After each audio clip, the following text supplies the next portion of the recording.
Business Brain, episode 605 for Casual Friday, December 6th, National Microwave Oven Day 2024.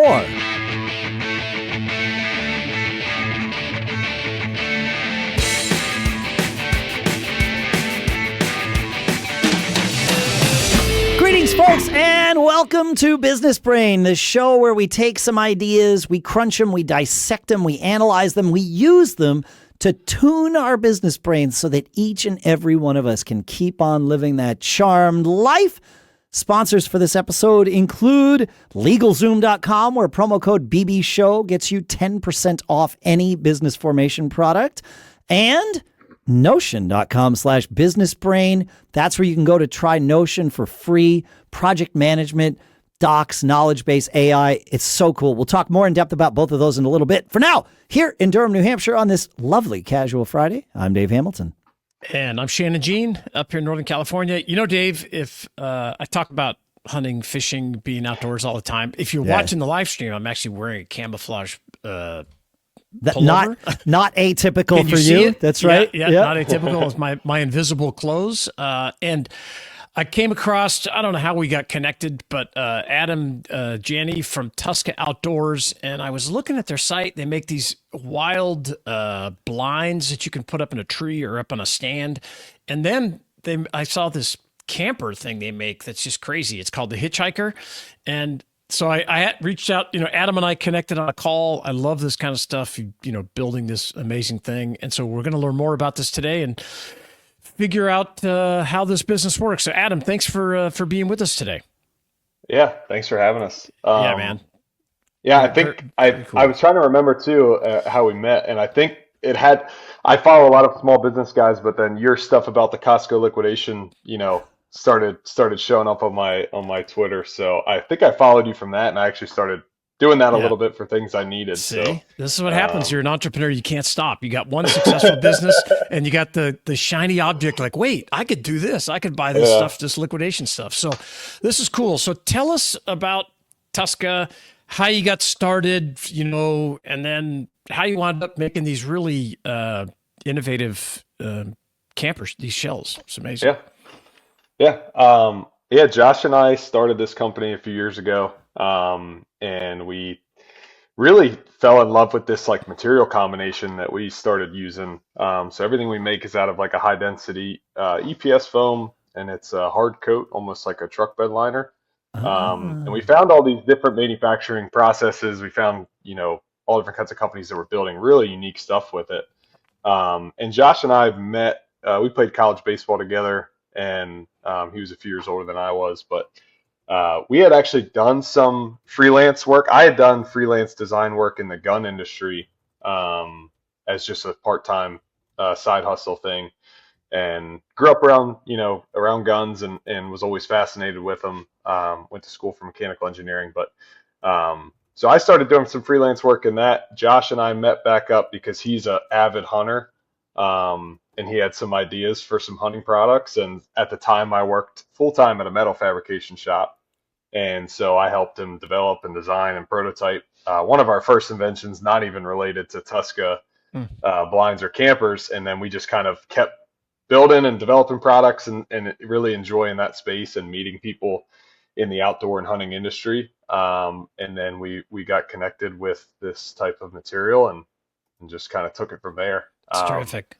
I love it. Yeah, so we started with just the blinds. Him and I went, about as dumb as you could, went, full into it, sold our house. Both of us sold our houses.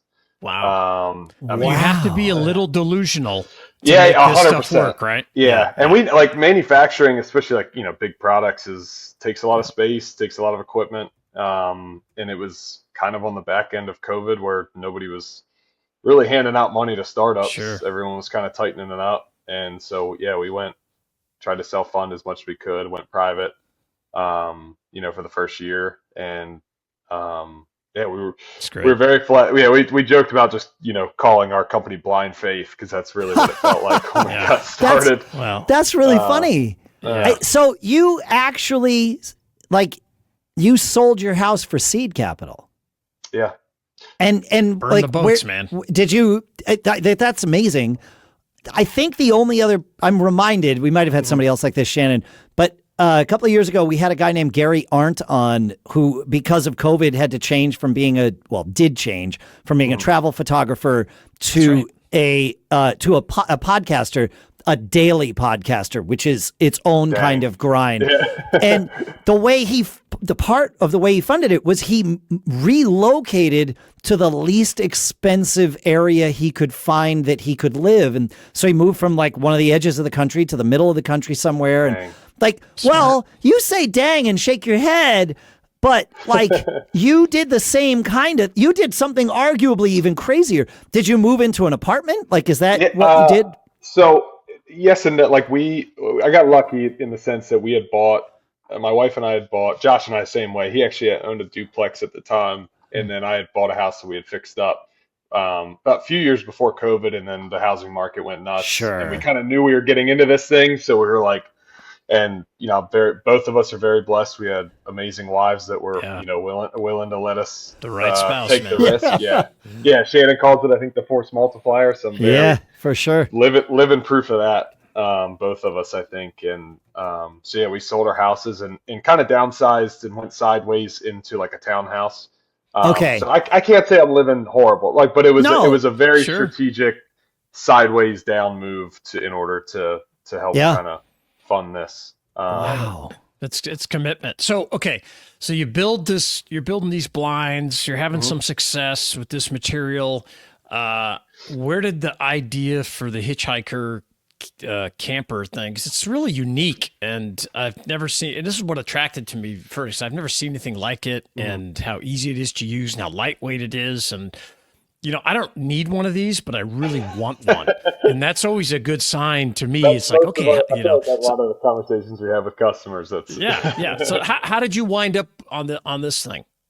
Yeah, so we knew how insulated the material was, and that's the biggest factor for our blinds. Obviously lightweight's huge, but being completely sealed and insulated, there just wasn't a lot of products out there like it. And so there have been a handful of people that have always give you ideas. We've hundreds of ideas of things to build with this material, but it was actually funny. We joked around about we were too cheap to buy a teardrop trailer or a teardrop camper for like trade shows and stuff. Yeah. And so we had toyed around with the idea of building a camper, and then I'll give a lot of the credit to Josh, who's my partner in it, but they have a group of guys that go on a hunting trip every year in Ohio, usually during the rut in Ohio, and they hunt public land. There's like a group of 9 or 10 of them that go. And so he was like, dude, I'll sleep in one of these if we build them. And so we built the first 2 last fall, and so you built it for yourself. You're solving a problem for yourself, which is correct. I love it, man. And so they took him out. He slept in it was 9 degrees at night. He threw like a space heater in it. It was like our deer blind windows. It doesn't look quite like what our normal one does now. But yeah, it was 9 degrees at night. He threw a little heater in for like a couple minutes, took it out, and then like body heat the rest of the night. He was fine. Wow. And they were at a deer camp, and so they were, in and out with a lot of people, and people loved it. And they were like, "What the heck is this thing?" Yeah. It fit right on this trailer. They were picking it up, they were taking it off, they were rolling it out in the woods, and so people were like, "What?" So from then we were like, maybe we're onto something. And then we still didn't quite know because we hadn't really advertised it. And we have a show out here in Pennsylvania called the Great American Outdoor Show. It's like the largest consumer outdoor show in the country, and it's the first weekend. It's 9 days long. It's an incredibly long show. Yeah. And we were already there for the hunting blind, so we're like, we'll make some space and we'll bring a camper and just see how it goes. And so we launched this like crappy, you can still see it. It's a 3-minute overview video of the camper. It was our first ever YouTube video, so we had 0 subscribers, nothing.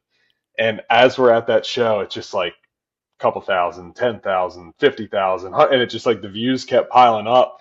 And we did a pre-order sale for it, and like $500 off or whatever, just to kind of see if we could drive some traffic.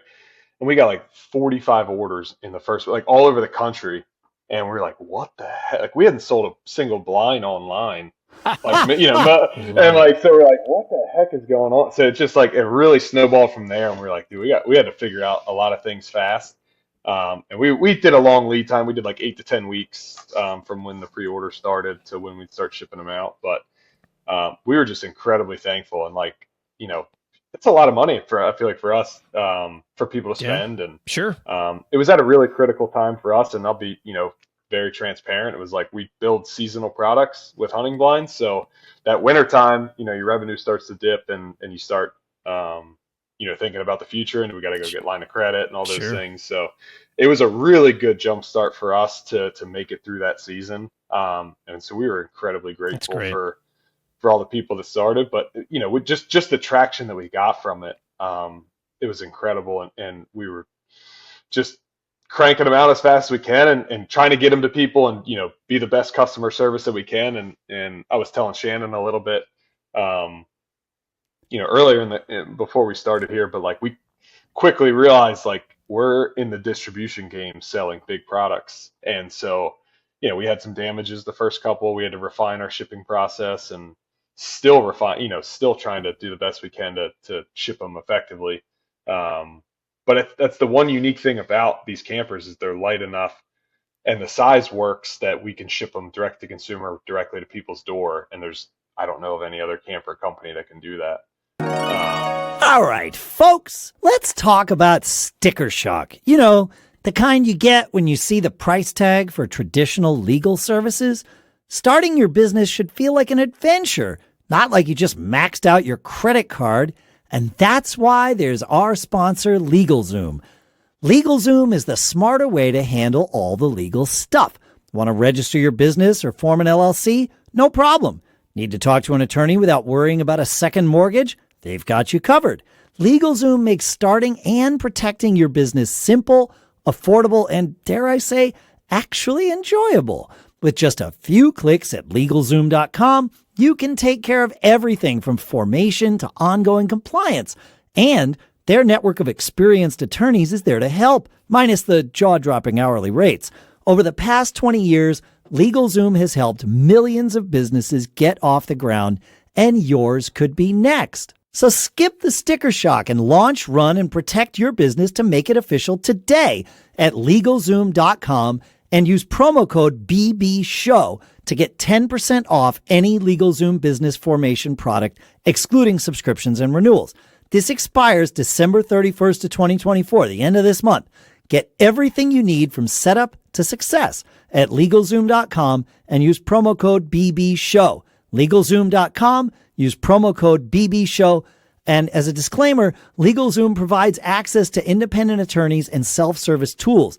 LegalZoom is not a law firm and does not provide legal advice except where authorized through its subsidiary law firm, LZ Legal Services, LLC. And our thanks to LegalZoom for sponsoring this episode. You know those moments when you're juggling notes, projects, and tasks, and it feels like your brain is playing Twister? That used to be me until I discovered our sponsor, Notion. I've been using it in one of my other businesses, and let me tell you, it's like upgrading from a tricycle to a rocket ship. Notion combines everything, notes, docs, projects, into one beautifully designed space. And the new Notion AI, game changer. The new Notion AI is a single AI tool that does it all. Search across Notion and other apps, generate docs in your own style, analyze PDFs and images, and chat with you about anything. It's so efficient, I'm half convinced it could plan my next vacation while managing my business. Unlike those clunky tools that make you bounce between 6 different apps, Notion keeps everything integrated and flexible. And over half of Fortune 500 companies are already on board. Why? Because it works. Ready to supercharge your workflow? Try Notion for free when you go to notion.com/businessbrain. That's all lowercase letters. Notion.com/businessbrain to try the powerful, easy to use Notion AI today. And when you use our link, you're supporting our show. Notion.com/businessbrain, and our thanks to Notion for sponsoring this episode. All right, Adam. Now I got to put you on the spot. So we love talking about success, and I love hearing the stories. But problem solving is critical for all of us, and kind of getting that mindset. You alluded to it when you talked about, you realize that we're not just this product company, we're also you're a logistics company, right? Because you got to get this. And I know when you talked, she's like, yeah, wow, we had no idea people so far away from us wanted to buy these things. Tell us about some of the problems you've had to solve, either, with product development or getting stuff out there, and how you've overcome those. And I'm particularly interested in like working with a partner and solving those problems, because I know that can be challenging sometimes. Yeah. I'll start with the partner part first. So Josh and I couldn't ask for a better partner in it. Nice. That's also a force multiplier. Big time. I mean, yeah, humongous. We both tackle different almost split the business down the middle. Like I love product design. He does a little bit of that too as well. But like I handle all of our vendors, ordering, everything front half, even the front half of the shop up until like build and assembly. And then he's, assembly, spray, finish, and he handles all of our, for the most part, handles the majority of our customers. So we have this like very good split of talents and skills and what we like to do. And so I'm very thankful. And he's the one that, like, when push comes to shove and crap hits the fan, I guess he's the one is really good at getting dirty Nice. and helping out. So very, very thankful for that.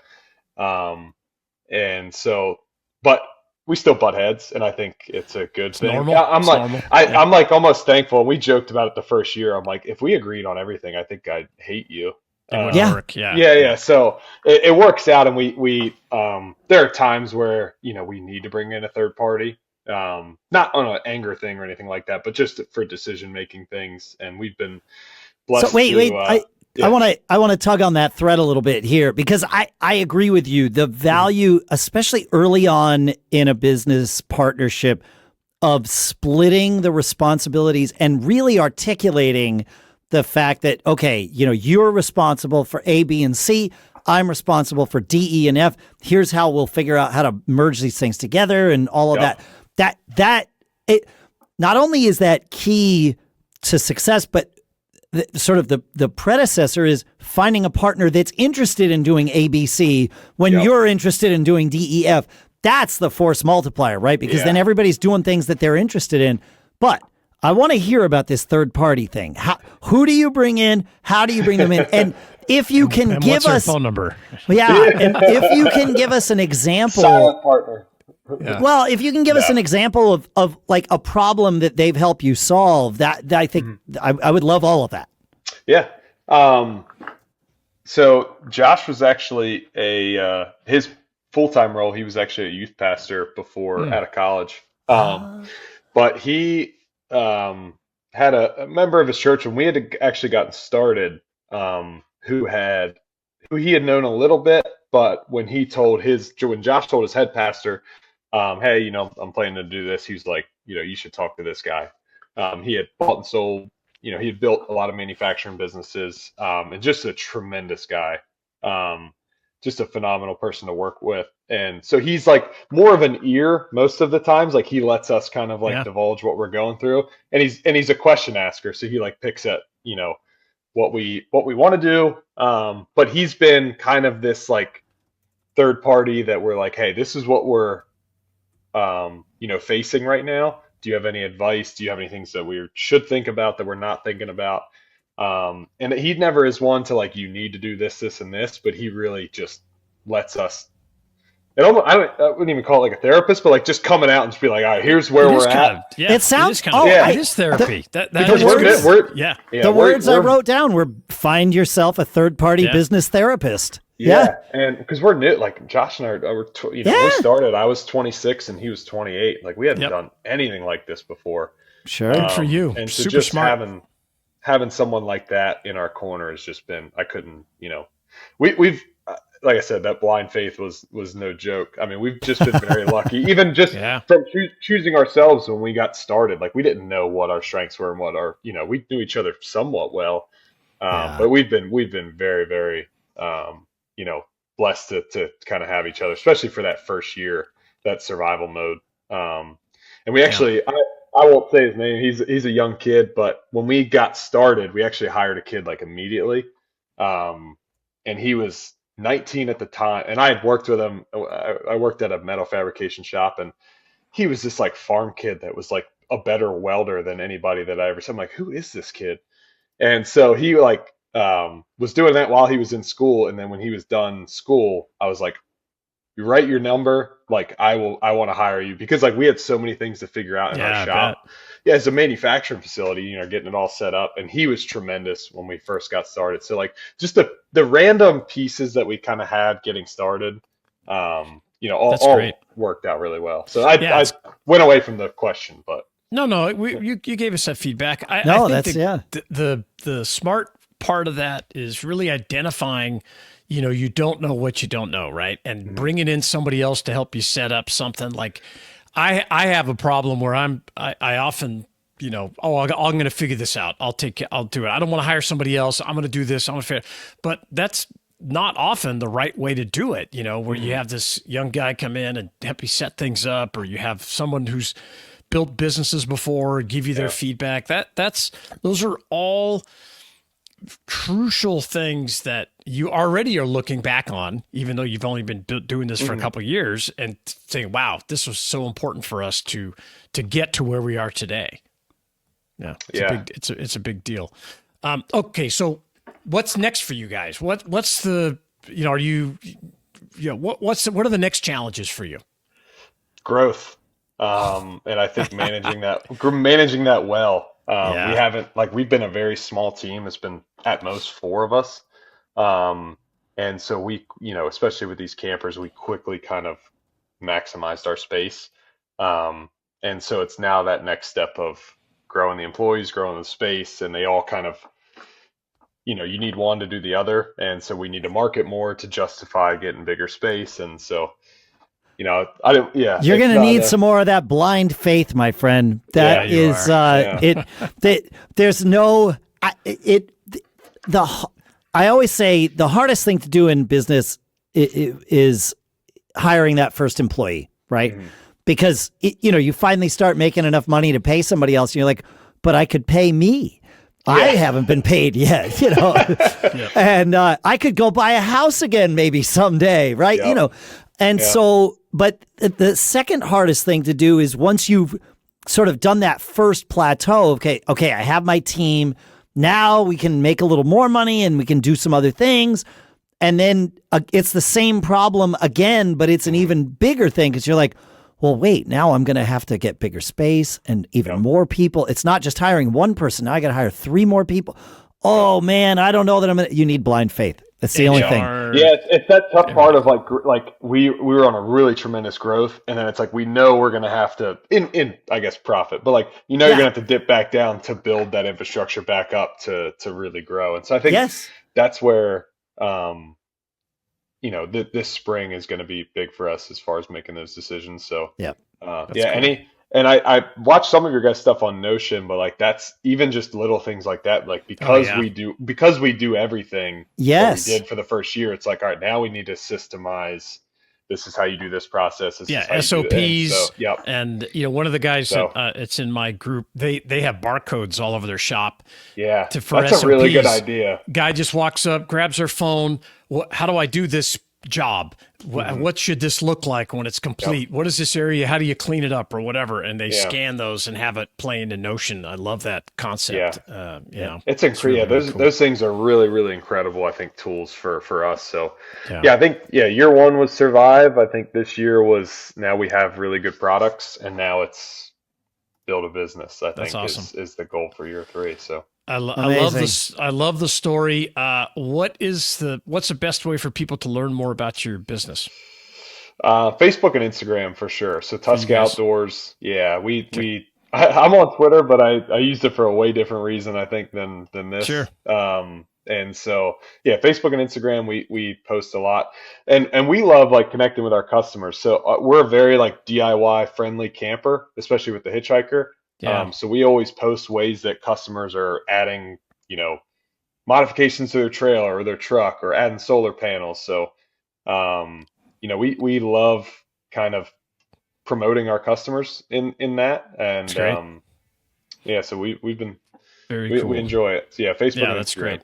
Okay, great. And then the website is Tusca, Tusca outdoors.com. Adam, thank you so much for coming on, talking about it. I'm totally, I love this thing. I don't know why. It just grabs my attention. It's cool. It's lightweight. It's insulated. I mean, as soon as you sent it to me, Shannon, I was like, wait a minute. Yes, I want to find out about that. Amazing. Adam, thank you so much. Everybody, thank you for listening. Feedback at businessbrain.show is how you can find us. And if you've got a cool thing you're doing, let us know. We all want to learn how you're doing your version of the charmed life. We'll see you next week.